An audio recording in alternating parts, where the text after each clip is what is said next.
দর্শক, এই মুহূর্তে আমি অবস্থান করছি রাজধানী সরকারি টেকনিক্যাল কলেজে। টেকনিক্যাল কলেজে যে বিশ্ববিদ্যালয় দাবিতে আজকে যে আমরণ অনশন কর্মসূচি, সেই কর্মসূচি কিন্তু শুরু হয়েছে। আমার পিছনে লক্ষ্য করছেন দর্শক, যারা কিন্তু আমরণ অনশনে অলরেডি বসেছেন, তারা কিন্তু নানা ধরনের স্লোগান দিচ্ছেন এবং আমরা যতটুকু জানতে পেরেছি আজকে কিন্তু তাদের যে আমরণ অনশন সেটি কিছুক্ষণ পূর্বেই শুরু হয়েছে। তারা কিন্তু নানা ধরনের প্লাকার্ড এবং কর্মসূচি দিয়ে কিন্তু তারা এখানে এসেছেন এবং কর্মসূচিগুলো দিয়ে তারা কিন্তু আজকের যে আমরণ অনশন সেটি শুরু করেছেন। এবং দর্শক, আপনারা দেখতেই পাচ্ছেন তারা কিন্তু নানা ধরনের স্লোগান দিচ্ছে এবং প্লাকার্ড তারা প্লাকার্ড তৈরি করছেন এবং পাশাপাশি কিন্তু তারা যে তিতুমির বিশ্ববিদ্যালয়ের রাষ্ট্র স্বীকৃতির দাবিতে যে আমরণ অনশন, সেই আমরণ অনশনও কিন্তু তারা কিন্তু দিয়েছেন। এবং দর্শক, আপনাদেরকে আমরা সরাসরি দেখাচ্ছি কিন্তু তারা যে আমরণ অনশন যে কর্মসূচি, সেই কর্মসূচি কিন্তু চলছে এবং সেই কর্মসূচির কিন্তু যে তাদের কিন্তু আমরণ যতক্ষণ পর্যন্ত না তাদের দাবি মেনে নেবে ততক্ষণ পর্যন্ত এই কর্মসূচি চলবে বলে আমরা জানতে পেরেছি। এবং দর্শক দেখতে পাচ্ছেন তারা কিন্তু নানা ধরনের স্লোগান দিচ্ছেন। আমরা একটু সরাসরি নিয়ে যাচ্ছি। শিক্ষার্থী মাঠে কেন?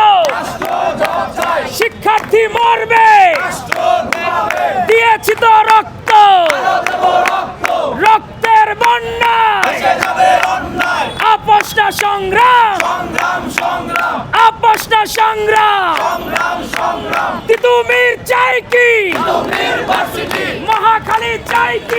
দর্শক, যেমন তারা কিন্তু নানা ধরনের স্লোগান কিন্তু তারা দিচ্ছেন।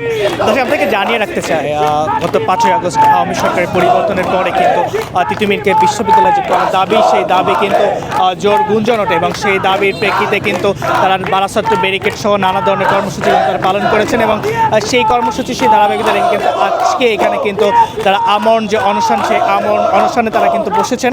এবং দর্শক, তারা কিন্তু নানা ধরনের স্লোগান দিয়েছেন এবং তারা কিন্তু রাষ্ট্রের কাছে যে 7 দফা দাবি, সেই 7 দফা দাবি কিন্তু তারা কিন্তু উল্লেখ করেছেন। আমরা একটু দর্শক, এখানে যে শিক্ষার্থী আছে, আমি একজন শিক্ষার্থীর সাথে একটু কথা বলতে চাই যে তারা আজকে এখানে যে আমরণ অনশনে বসেছেন এবং তারা যে রাষ্ট্র যে তাদের কাছে একটা কমিশন, সেই কমিশন কিন্তু তারা গঠন করে দিয়েছেন। কেন কমিশন গঠন করার পরেও তারা আমরণ অনশনে বসলো এবং এই আমরণ অনশন আসলে রাষ্ট্রের সাথে কোনো কথা হয়েছে কিনা এখন পর্যন্ত, পুরো বিষয়টি জানবো একজন শিক্ষার্থীর মাধ্যমে। আপনারা তো এখানে বসেছেন, আসলে রাষ্ট্র তো একটা কমিশন গঠন করে দিয়েছে, সেই কমিশন গঠন করার পরেও আপনারা আসলে এখনও কেন এখানে আসলে আমরণ অনশন শুরু করলেন? আবার দ্বিতীয় প্রশ্ন হচ্ছে আমার, যে আপনারা যে আমরণ অনশন শুরু করলেন, এখন পর্যন্ত রাষ্ট্রের সাথে আপনাদের কোনো কথা হয়েছে কিনা? মূলত একটি বিষয় আপনাদেরকে চূড়ান্তভাবে আমরা জানাতে চাই, বারবার রাষ্ট্রের পক্ষ থেকে আমাদেরকে ডাকা হয়। আমরা ইতিপূর্বে 18 নভেম্বর আমাদের বারাসাত ব্যারিকেড টু মহাখালী কর্মসূচি আমরা দিয়েছিলাম।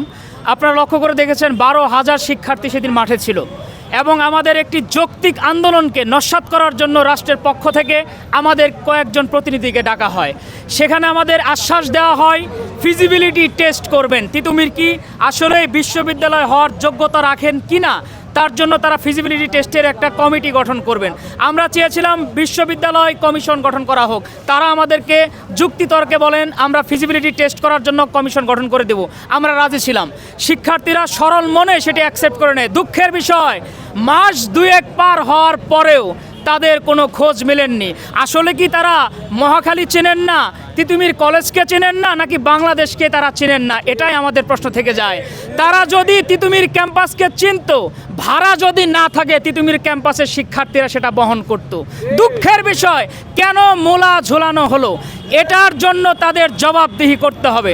বারবার তারা যখন দেখবে শিক্ষার্থীরা দাবি নিয়ে মাঠে নামবে, কেন জনদুর্ভোগ তৈরি হয়, এটার যদি সঠিক সলিউশন আপনারা বের করেন তাহলে দেখবেন এটার জন্য দায়ী হচ্ছে এমন অকর্মা প্রশাসন, যারা বারবার শিক্ষার্থীদেরকে বলবে, এক একটা করে আশ্বাস দেবে এবং আন্দোলনকে দমায় রাখবে।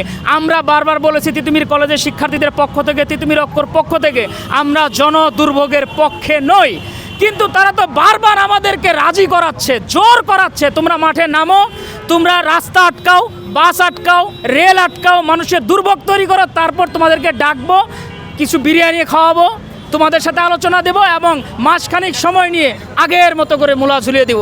আমরা এসবে বিশ্বাসী নই। আপনারা যেটি উল্লেখ করেছেন আমাদের কি আসলে রাষ্ট্র থেকে কিছু বলা হয়েছে কিনা, কিছুই বলা হয়নি। তারা তো আলোচনায় বসতেই চায় না, তারা ভয় পায়। তারা শিক্ষার্থীদের অধিকার, আমরা চেয়েছিলাম ডেথ অফ এডুকেশন করেছিলাম, শিক্ষা ব্যবস্থা মরে গিয়েছে, শিক্ষা ব্যবস্থাকে জাগ্রত করার জন্য আমরা দাবি নিয়ে রাস্তায় এসেছিলাম। তারা কোনো কিছুই শুনতে রাজি নয়। তারা বারবার একটি প্রশ্নে আমাদেরকে জড়িয়ে দিতে চায়, আপনারা 7 কলেজের সাথে অন্তর্ভুক্ত হয়ে যান।